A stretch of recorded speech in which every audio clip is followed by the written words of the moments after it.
మహానుభావుడైనటువంటి పరమాచార్య స్వామి వారే అనుగ్రహిస్తారు.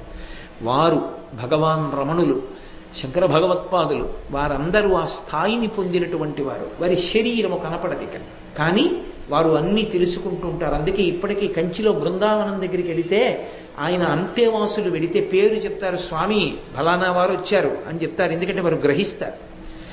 విదేహముక్తి అంటారు, శరీరాన్ని విడిచిపెట్టేసి అంతటా నిండిపోయిన ఆత్మగా ఉండిపోతారు. ఇప్పుడు కొంతమంది పుణ్యకర్మాచరణము చేసి దానికి ఏదో ఫలితం కావాలి, డబ్బులు కావాలి, దశకం కావాలని అడగరు. మాకు చిత్తశుద్ధి కావాలని అడుగుతారు. దాని వలన ఏమవుతుందంటే పూర్వజన్మలలో చేసుకున్న పాపరాశి కూడా ధ్వంసమైపోతుంది. ఈశ్వరుడి కృప కలుగుతుంది వారికి. ఆయన అనుగ్రహం చేత వారి సంచిత పాపం కూడా దగ్ధమైపోయి వారికి జ్ఞానము కలుగుతుంది. జ్ఞానము కలగడము అన్న మాటకు అర్థం పుస్తకాలు చూసి చదువుకోవడం